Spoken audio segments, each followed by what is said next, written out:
저희는 기도해 주신 덕분에 잘 다녀왔습니다. 예. 저희가 뭐 늘 낮은 지대에 살다가 높은 지대에 가니까 좀 어려움도 있었어요. 예. 까락골 갔더니 한 1600m쯤 되더라고요. 고산병이 왔어요.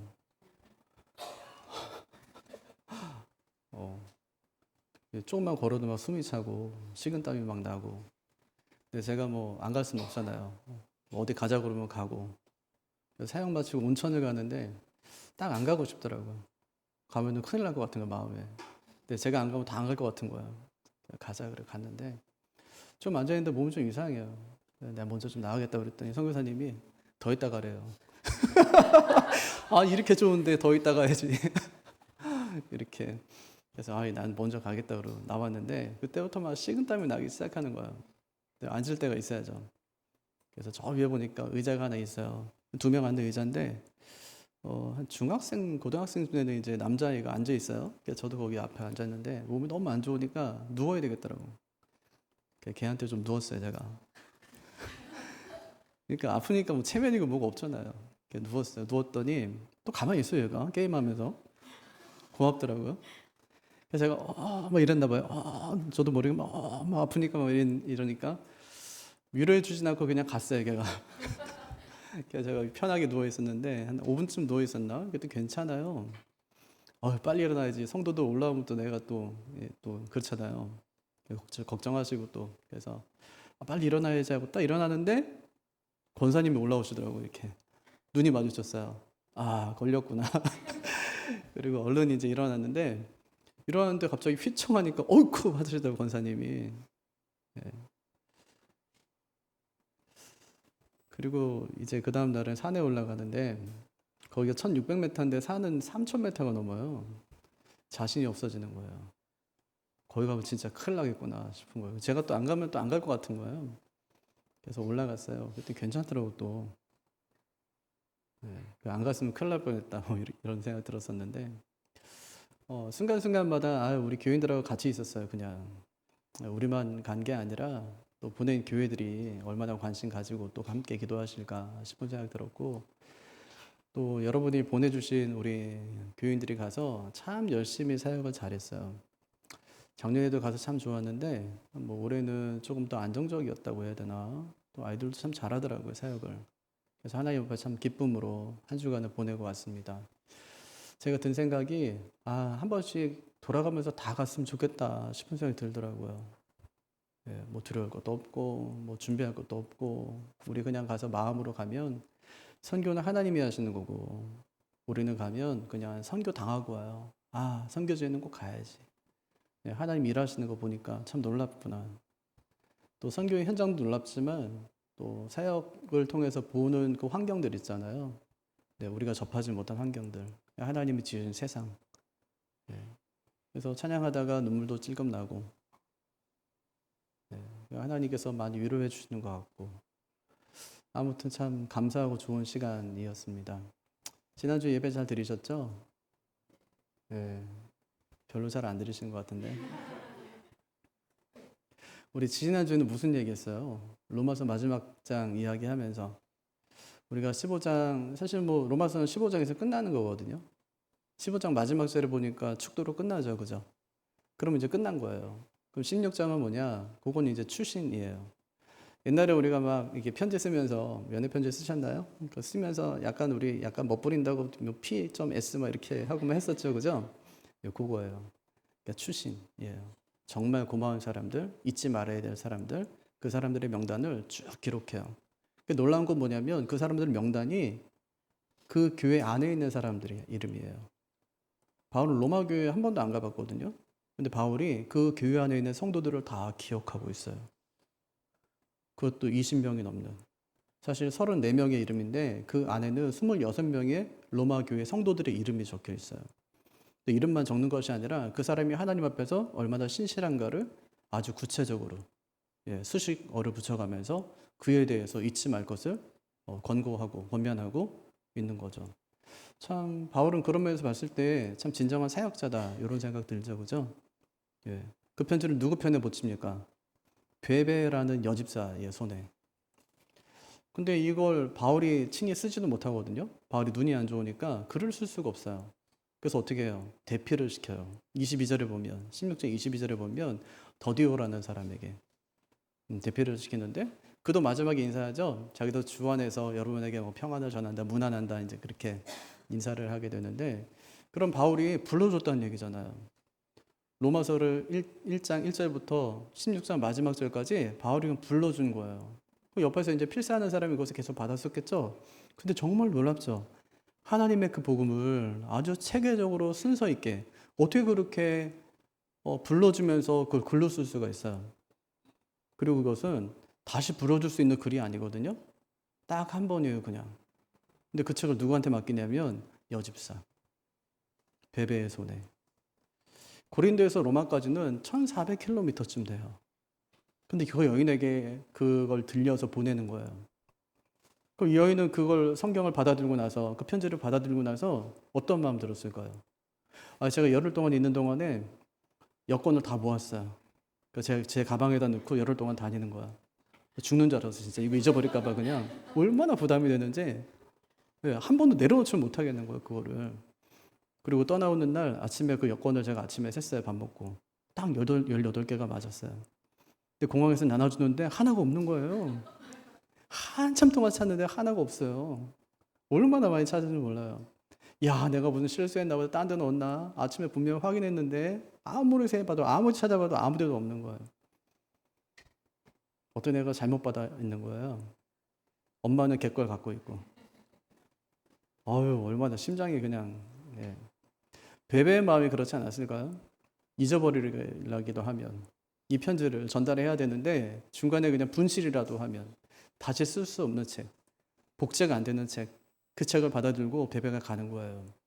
지중해를 건너려면 배를 타야 되겠죠? 배에서 내려면 다시 육로를 통해서 뭐 말을 타든지 아니면 걸어가든지 오랜 시간 걸어가겠죠, 그죠? 한 달쯤 걸려가지고 그 편지를 전달하는 일을 하는 거예요. 그때는 그러면 전달하는 우편부가 없었냐? 있었어요. 국가에서 운영하는. 우리로 하면은 우체국 같은 게 있었어요.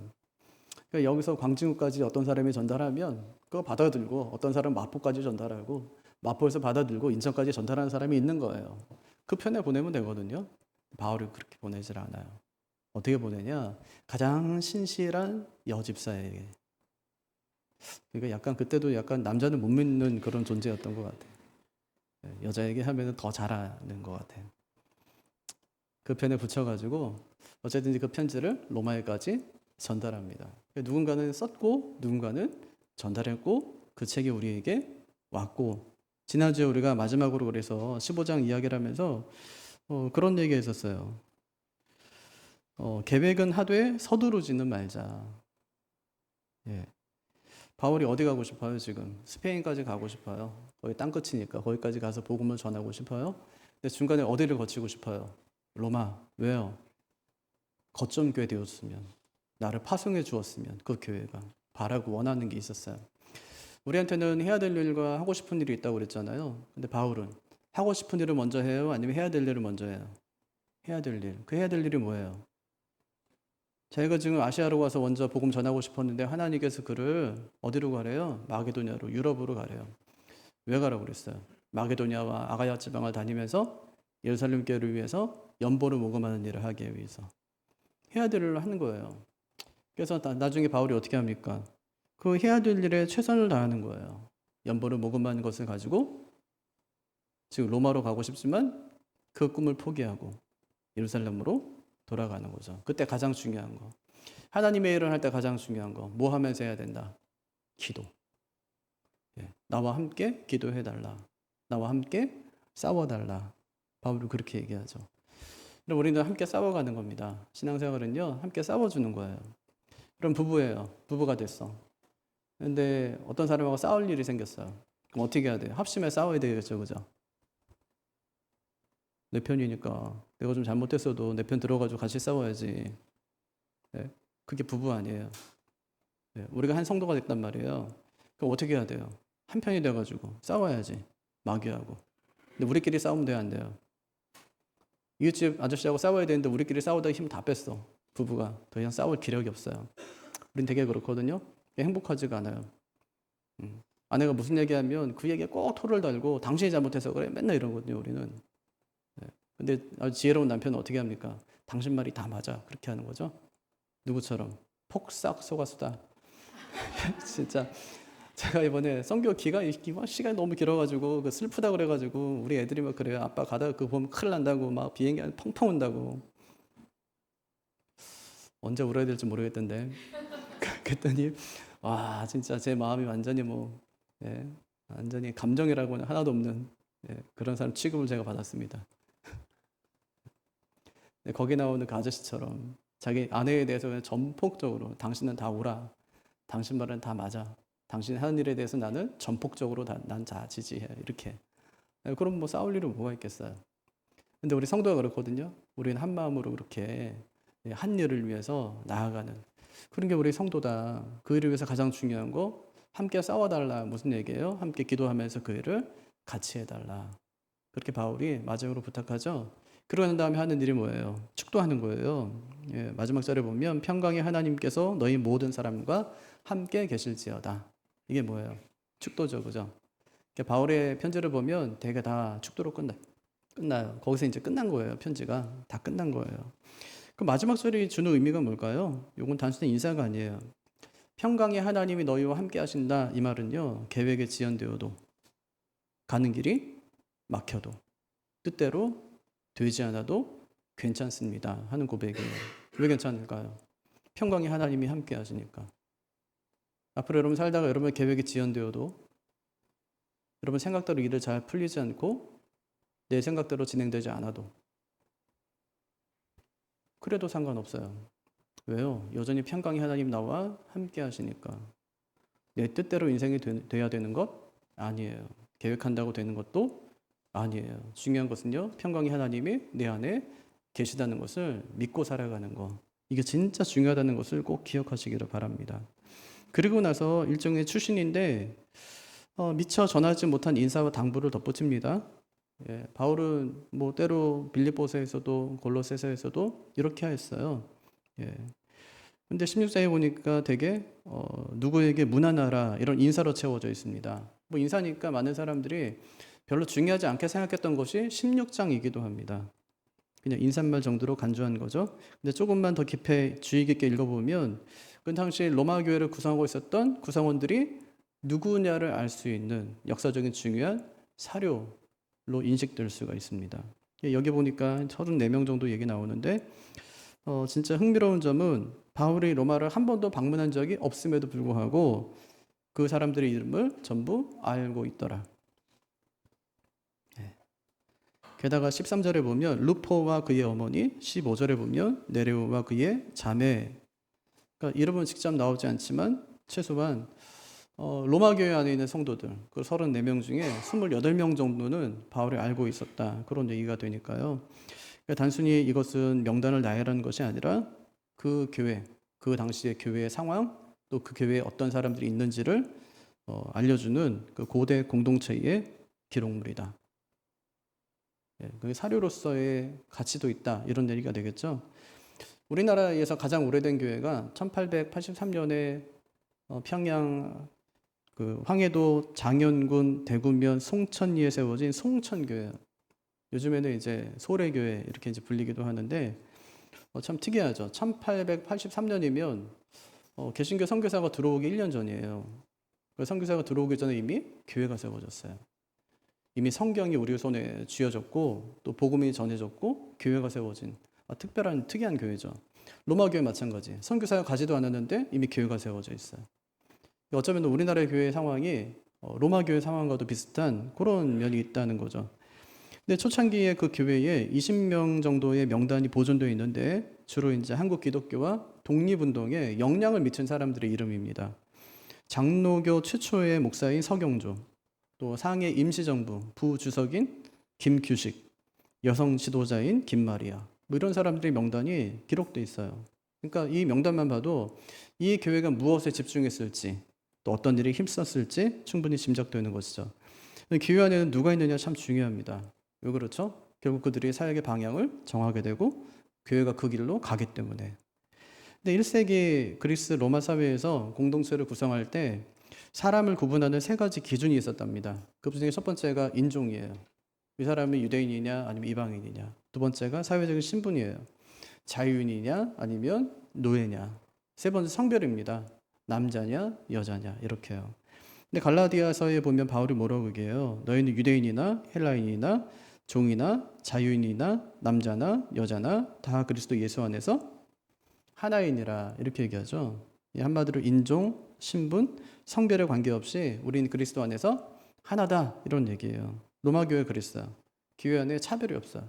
인종의 차별도, 신분의 차별도, 뭐 성별의 차별도 하나도 없습니다. 여러분 그게 왜 중요할까요? 이것이 당시의 관행을, 사회적인 관행을 깨트리는 일이었기 때문에, 교회가 세상과 어떻게 다른지를 보여주기 때문에 중요했다는 말이에요. 그래서 먼저 로마 교회 안에 어떤 문제가 있었냐면 인종적인 문제가 있는데 한번 7절 한번 볼까요? 네. 어떤 사람들이 있는지 보세요. 7절 시작. 내 친척이요 나와 함께 갇혔던 안드로니고와 유니아에게 문안하라. 그들은 사도들에게 존중이 여겨지고 또한 나보다 먼저 그리스도 안에 있는 자라. 내 친척이요. 바울의 친척이 있었네. 네, 그 친척은 친척이 아니라 친족 이런 뜻이거든요. 유대인이란 말이에요. 로마 교회 안에 유대인이 있었구나. 11절에도 친척이 나오네요. 내 친척 헤로디온에게 문안하라. 대표적인 유대인은 3절에 나오는 누구예요? 브리스가와 아굴라. 너희는 그리스도 예수 안에서 나의 동역자들인 브리스가와 아굴라에게 문안하라. 대표적인 유대인 되겠죠. 예, 이 부부가 아주 바울에게는 특별한 사람이었었는데 고린도에서 천막 제조했어요. 그때 이제 생계를 같이 했던 사람. 고린도에서 바울이 에베소로 이주할 때 함께 동행했어요. 함께 동행했어요. 그래서 거기서 누구 만나요? 아볼로 만나죠. 그래서 바울에게 가르침을 받은 것을 아볼로에게 전달해주는 역할을 이 부부가 하잖아요. 근데 그들이 바울을 위해서 자기 목까지 내어줄 정도였다. 그렇게 얘기합니다. 4절 한번 읽어볼까요? 그들은 내 목숨을 위하여 자기들의 목까지도 내놓았나니 나뿐 아니라 이방인의 모든 교회도 그들에게 감사하느니라. 이렇게 보니까 여기 보니까 총 유대인이 몇 명 나왔어요 지금까지? 5명 그죠? 브리스가와 아굴라, 안드로니고와 유니아, 헤로디온. 그 나머지는요. 16장에 적어도 이제 한 26명 정도의 로마 교인들이 있는데 나머지는 21명은 이방인이었나 보다. 그러니까 바울이 계속 14장부터 계속 강조했던 게 뭐예요? 강한 자는 약한 자의 약점을 돌아봐야 된다. 강한 자는 누구예요? 세력이 많은 사람이겠죠? 이방인이죠, 그죠? 이방인들 너희들 있잖아. 너희 교회라고 너무 이제 소수라고 유대인들 너무 업신여기면 안 된다. 약한 점을 돌아봐라. 그들이 음식 문제 때문에 나를 지키는 문제 때문에 그들이 많이 이제 뭐 신경 쓰고 막 그러는데 그거는 구원에 관한 문제 아니니까 그들이 뭐 그걸 먹든지 뭐 그날을 지키든지 상관없이 그들을 한 가족으로 잘 품어줘라. 이런 얘기 계속 한 거잖아요. 그러니까 구성이 이게 안 맞기 때문에 그래요. 예, 구성이 안 맞기 때문에. 예, 어쨌든지 그런 교회였다는 얘기예요. 유대인과 이방인이 혼재된 교회였다. 근데 이게 참 어려운 일이거든요. 예, 우리가 사도행전에 보면은 이제 1장, 2장에 보면 교회가 막 세워지고 그다음 예루살렘 교회 안에 문제가 생기잖아요. 문제가 생긴 이유. 거기에 어떤 사람과 어떤 사람이 있었어요. 헬라파 과부들하고 히브리파 과부들하고. 이건 다 이제 그건 헬라파, 히브리파이고 요거는 이제 다 유대인들이거든요. 그러니까 유대인들 사이에서도 있었어요. 이주해 온 사람들이 외국에 살다가 이주해 온 사람들이 교회에 들어오니까 그게 또 이제 문제가 생기고 하잖아요. 역시 마찬가지. 그것보다는 이방인과 유대인이 함께 섞였을 때 교회는 더 혼란스러울 수 있는데 그런데 로마 교회는 그것을 잘 극복하였다. 이런 얘기를 하는 겁니다. 여러분 당시 유대인과 이방인의 관계가 어땠을까요? 유대인이 이방인을 철저히 배척했어요. 네. 원수처럼 여겼습니다. 유대인들에게 왜 하나님이 이방인을 만드셨냐? 이렇게 물으면 지옥불의 연료로 사용하기 위해 만드셨다. 이렇게 대답했어요. 유대 남자가 이방 여자와 결혼하면 그러면 집에서 장례식을 치러버려요. 우리는 호적에서 파낸다 이러잖아요. 근데 장례식을 치러버려. 그놈은 죽은 놈이다 이렇게요. 이런 상황에서 로마 교회 안에 유대인과 이방인이 함께 신앙생활을 한 것입니다. 어떻게 가능했냐?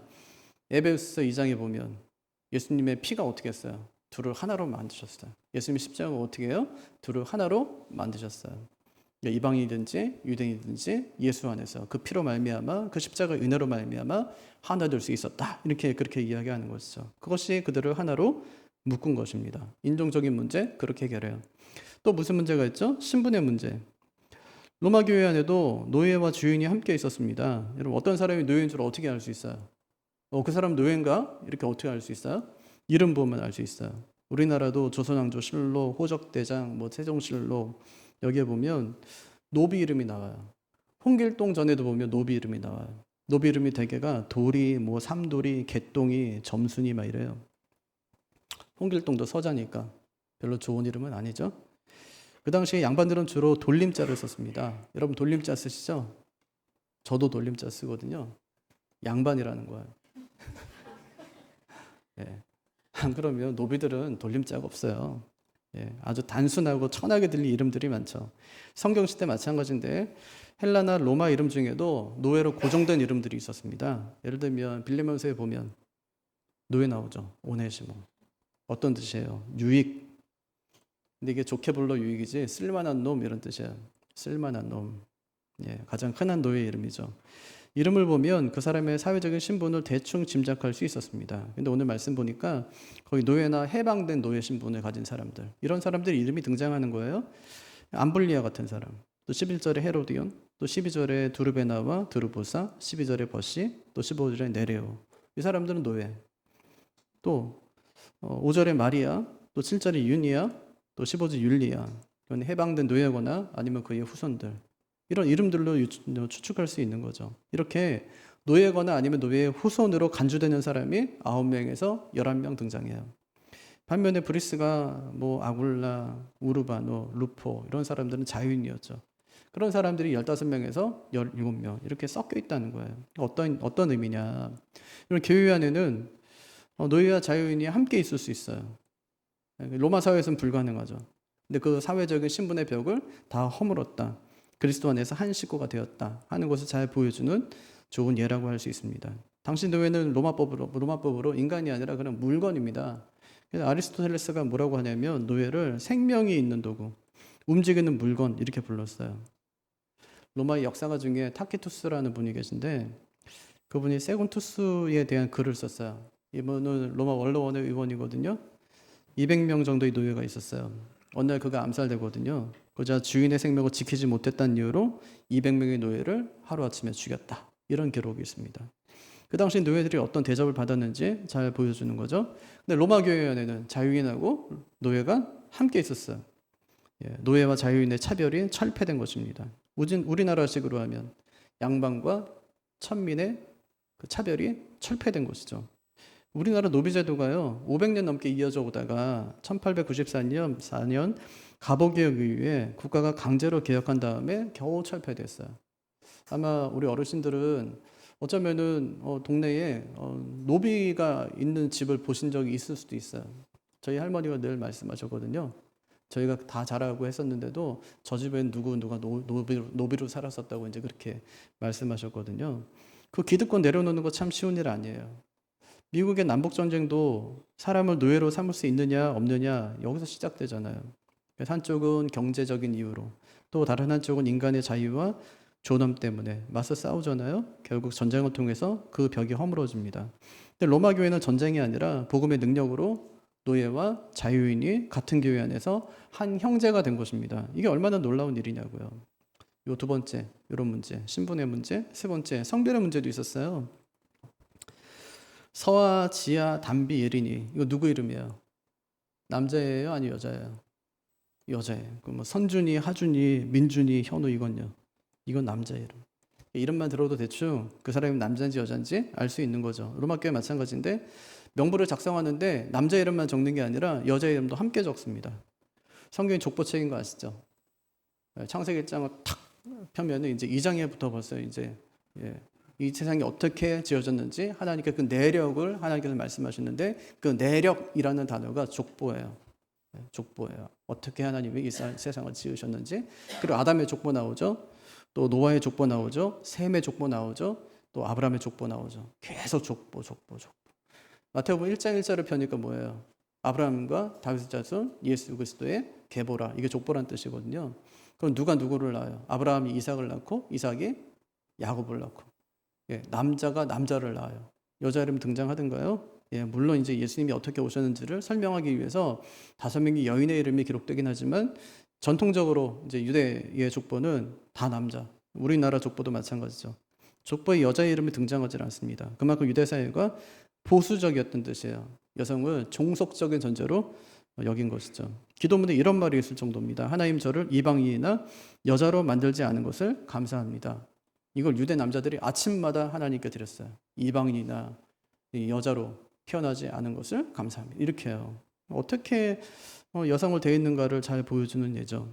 우리나라 마찬가지인데 여자는 족보에 오르지 못했고 언제나 뭐라고 그래요? 누구의 딸, 누구의 아내, 누구의 어머니 이렇게 불렸습니다. 근데 로마 교회는 여성의 이름을 하나하나 다 불러줘요. 그리고 하는 말이 복음의 동역자라고 그래요. 3절 브리스가, 5절에 마리아, 또 12절에 드루베나와 드루보사, 또 12절에 버시, 15절에 율리아, 7절에 유니아, 13절 루포, 15절에 네레오 다 여성이었습니다. 유니아가 남성이었을 가능성이 있다 이런 지적도 있는데 이렇게 볼 때 8명에서 9명 정도는 여성이었고 나머지 17명, 18명 정도는 남성이었다는 거예요. 미국도요. 아무리 뭐 민주주의 발전했다 이렇게 이야기해도 여성이 참정권 얻은 거요. 이제 한 100년밖에 안 돼요. 1920년. 영국은요. 마찬가지. 굉장히 발전한 것처럼 이야기하지만 1928년이에요. 프랑스는 1944년, 우리나라는 1948년입니다. 우리가 이 정도니까 1세기 당시 남녀 차별이 얼마나 심했을지 한번 상상해 보시라고요. 유대 사회는 여성을 인구수에도 포함시키지 않습니다. 우리나라도 남녀 7세 부동석 이래가지고 처음 복음이 전파된 다음에 예배당 건축할 때 기역자로 지어버려요. 기역자로 이렇게 여기 설교단 쓰고 남자 여자 이렇게 앉혀요. 서로 보지 못하게. 나중에는 직사각형 짓거든요. 가운데다 벽을 만들어버려요. 서로가 넘나들지 못하게. 나중에 벽을 치우고 나중에 휘장으로 그걸 막아요. 그런 1세기 당시 어땠겠냐고요. 그런데 로마 교회는 남녀 간의 차별과 구분을 철폐하고 남녀 모두가 동일한 식구, 믿음의 식구로 삼았다는 말입니다. 여기서 우리가 알 수 있는 건 뭐예요? 우리도 교제의 폭을 좀 넓혀야 돼요. 성도들의 교제의 폭. 로마 교회는 1400km나 떨어져 있는 곳입니다. 바울이 한 번도 방문한 적이 없는 곳이었어요. 근데 성도들의 이름을 알아요. 26명의 이름을 바울이 부릅니다. 사람을 가리질 않아요. 유대인과 이방인, 노예와 자유인, 남자와 여자를 차별하지 않습니다. 복음 안에 누구든지 사랑하고 그들과 교제합니다. 여러분은 성도들 중에 몇 명이나 교제하고 계세요? 저는 우리 성도들 다 알잖아요. 다 좋은 분들이에요. 서로 진짜 깊이 교제했으면 좋겠어요. 마음에. 너무 좋은 분들인데 그냥 몇 명하고만 모이든지 아니면은 교제 자체를 안 해요. 저 안타까워. 너무 좋은 사람들이 많은데 서로 교제하면 얼마나 좋을까, 얼마나 힘을 얻으실 수 있을까 하는 생각이 들어요. 그러니까 순모임에도 참여하시고 전도회 모임도 참여하시고 또 각종 예배도 나오실 수 있으면 나오시고 또 미리 가지 마시고 식사도 같이 하시고 이러면서 교제의 폭을 점점 넓혀갔으면 좋겠어요. 또 우리는 순모임을 2년에 한 번씩, 3년에 한 번씩 계속 이제 바꾸거든요. 그 이유가 있어요. 교제를 더 많이 해가는 거예요. 그게 서로 더 많이 알아가는 것이죠. 그럼 내 신앙도 정립하고 함께 더불어 세워져가는 그런 은혜를 교회 안에서 경험하게 되는 겁니다. 그렇게 주님 안에서 깊은 교제의 은혜를 누리시는 분들이 되시기를 바랍니다. 또 하나가 교회의 품을 더욱더 키우는 거예요. 로마 교회 안에 얼마나 다양한 사람들이 있었습니까? 그들의 인종도 신분도 성별도 다 달랐습니다. 이건 유대 사회나 로마 사회나 있을 수 없는 일이에요. 근데 어떻게 그들이 유대인과 이방인이 함께 할 수 있었습니까? 어떻게 노예와 자유인이 함께 그렇게 한 자리에 앉을 수 있었습니까? 어떻게 남자와 여자가 동일한 대접을 받을 수 있었습니까? 상상할 수 없는 일이지만 로마 교회는 사람이 만든 차별을 철폐하고 인습의 벽을 다 극복합니다. 교회 중요한 특징 하나, 구성원의 보편성이에요. 복음이 전파되는 곳마다 다 이런 일들이 일어나게 된 거예요. 1905년에 미국 선교사 테이트가 전주에다가 선교 거점 지역을 두고 이제 그 지역을 계속 넘나들면서 계속 복음을 전했어요. 그러다가 그 당시에 이제 지주였던 조덕삼이라는 사람을 만나게 되는데, 그 분에게 복음을 전해서 그 사람의 사랑채에서 예배가 시작됐어요. 금산에 있는 교회. 그래서 그게 금산교회의 시작이 됐어요. 조덕사님이 마방을 하고 있었는데 선교사님 뭐 그냥 걸어 다닐 수 없잖아요. 말 타고 다니니까. 마방에 이제 말을 맡기고 쉬고 이러다가 이제 친해져가지고 복음 전하고 그 집이 이제 집 주인이 예수를 믿게 됐는데 예수 믿고 보니까 이제 좋잖아요. 자기 이제 종에게 자기 집에서 일하는 종에게 복음을 전했어. 이자익이라는 사람인데. 복음 전했더니 또 함께 나와요. 그리고 시간이 지나고 이제 교회가 부흥됐어. 50명쯤 되니까 이제 장로 투표를 하게 된 거예요. 그러니까 후보로 이제 주인도 후보가 되고 또 종도 이제 장로 이제 후보가 됐어요. 근데 투표를 했는데 종이 됐어요, 이자익이. 그랬더니 교회가 약간 패닉이 됐어요. 다 아니까 이제 큰일 났구나. 이제 이거는 보통 일이 아니구나. 예. 근데 그분이 뭐라고 했냐면 하나님의 뜻이니까 제가 순종하겠습니다. 이렇게 했어요. 예. 그리고 나중에 신실하게 이제 교회를 잘 섬기니까 나중에 종도 장로가 되고 주인도 장로가 됐어요. 근데 주인이 이제 가만히 보니까 이분이 참 신앙이 좋아. 자기 종이. 예, 그래야 이자익이라는 분은 평양신학교로 이제 그 유학을 보냅니다. 공부를 시켜요. 그래서 거기서 공부를 다 마치고 난 다음에 목사가 되어서 이 금산교회 담임 목사가 돼요. 끝까지 두 분이 동역을 하는 거예요. 참 아름다운 얘기죠, 그죠? 주인과 종이 한 교회에서 그렇게 하나님을 섬기면서 했다는 것이 얼마나 귀한 일입니까? 동역자가 됐다는 거. 교회는 어떤 특정한 사람만 모이는 게 아니라 모두가 함께 모일 수 있는 곳이에요. 노숙자가 우리 교회 오면 돼요, 안 돼요? 돼요. 그럼 술집에서 일하는 사람은 교회 오면 됩니까, 안 됩니까? 그런 분이 와야지. 우리 뭐 대단하다고. 요즘에는 정치색을 드러내는 교회들이 많아요. 우리 교단의 모 교회가 제가 언젠가 설교를 한번 듣는데 하도 뭐 이슈가 많이 돼서 뭐라고 하시냐면 내가 하는 말이 듣기 싫으면 입 다물고 나가라 그러더라고요. 장로도 입 다물고 나가래요. 하고 싶은 말이 있어도 입 다물고 나가라. 싫으면 입 다물고 조용히 나가라는 거예요. 그 교회는 그런 사람들만 모여요. 그건 교회가 아니죠. 다시 말하지만 교회 특징은 구성원의 보편성입니다. 복음은 신분의 벽을 파괴했습니다. 로마 교회는 차별의 벽을 헐고 유대인과 이방인, 노예와 자유인, 남자와 여자 모두가 하나 된 교회였습니다. 어떻게 그런 교회 이뤄낼 수 있었을까요? 딱 하나, 복음의 능력 때문에. 무엇이 유대인과 이방인의 담, 노예와 자유인의 담, 또 남자와 여자의 담을 다 허물었을까요? 제도나 법이 아니었어요. 복음의 능력이. 교회는 다양한 사람이 모여야 됩니다. 비슷한 사람끼리 모이는 건 동호회죠, 그죠? 근데 교회는 동호회가 아니에요. 예수 그리스도의 십자가로 하나 된 공동체입니다. 바울이 이들을 복음의 동역자라고 부릅니다. 로마 교회 성도들을 말할 때 그냥 이름만 부르는 게 아니에요. 그 앞에 진짜 중요한 수식어를 붙여요. 형용사. 3절 보세요. 브리스가와 아굴라 말할 때 그냥 이름만 부르지 않고 나의 동역자들인 브리스가와 아굴라 이렇게 불러요. 9절에서 우르바노를 부를 때는요. 우리의 동역자인 우르바노. 21절에서 디모데 부를 때는 나의 동역자 디모데라고 부릅니다. 6절에서 너희를 위해 많이 수고한 마리아도. 7절에서 바울과 함께 갇혔던 안드로니고와 유니게도. 10절에서 그리스도 안에서 인정함을 받은 아벨레도. 전부 이 사람들은 바울의 동역자였습니다. 바울은 로마교회 성도 모두를 자신의 동역자라고 합니다. 동역자가 뭐예요? 같은 목적과 목표를 위해서 함께 일하는 자. 바울이 복음 사역을 완주할 수 있었던 이유는 그에게 복음의 동역자들이 있었기 때문입니다. 혼자 할 수 있었어요? 아니요. 동역자들이 있었기 때문에 할 수 있었다는 말이에요. 바울이 전도여행한 그 거리를 보면은 약 2만 킬로미터쯤 되거든요. 이동한 거리가. 그럼 여기서 부산까지 50번 정도 이동한 거리예요. 이 먼 거리를 이동할 때 누가 교통비 후원했습니까? 누가 체류비를 후원했습니까?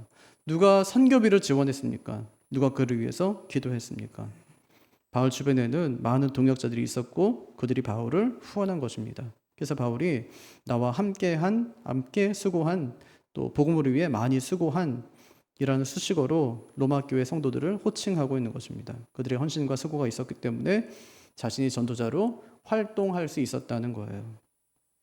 바울이 1절과 2절에서 베베에 대해 뭐라고 말합니까? 그 여러 사람과 나의 보호자가 되었다. 당신이 도움 주었다. 이런 뜻이 아니에요. 바울의 후원자로서 후견인 역할을 해 주었다. 이런 뜻이에요. 이런 여러 동역자들이 있었기 때문에 바울의 선교가 가능했다는 것이죠. 여기 기록된 사람들의 이름 중에는 성경에 진짜 딱 한 번 나오는 사람들의 이름이 많아요. 딱 한 번 성경에 나왔는데 딱 한 번. 성경에 딱 한 번 나오는데 바울이 이들은 뭐라고 부릅니까? 복음을 위해 많이 수고한 마리아. 그리스도 안에서 인정함을 받은 아벨레. 주 안에서 수고한 두루베나. 이들이 바울과 함께 복음 전파 사역을 했던 동역자들이었습니다. 복음의 동역자. 이것보다 더 영광스러운 호칭이 있을까요? 세월이 지난 다음에 누군가 나를 향해서 내 복음의 동역자요, 복음을 위해 많이 수고한 사람이라고 말해준다면 이보다 더 큰 위로가 있을까요? 누군가 우리를 향해서 복음의 동역자라고 불러준다면 이보다 더 큰 기쁨은 없을 것입니다. 우리가 이 세상에서 여러 이름으로 불리지만 가장 영광스러운 호칭이 있다면 복음의 동역자라는 말일 것입니다. 지난 주간에 단기 선교 다녀왔는데 복음의 대적자들이 얼마나 많은지 국가가 나서서 복음을 방해합니다. 또 우리는 뭐 그런 상황은 아니니까요. 그런데 더 안타까운 것은 복음의 대적자는 아닐지라도 복음의 방관자들이 얼마나 많은지 몰라요. 이 땅 사는 동안에 복음의 방관자로 살지 말고 복음의 동역자로 살아가시기를 바랍니다. 세상이 불러주는 나는 잠시 그냥 입고 있다가 벗어놓는 옷과도 같아요. 우리에게 있어서 가장 소중한 호칭이 있다면 복음의 동역자일 것입니다. 이 땅에서 호흡이 다 하는 날까지 복음의 동역자로 살아가는 우리 모두가 되기를 주님의 이름으로 축복합니다. 자리에서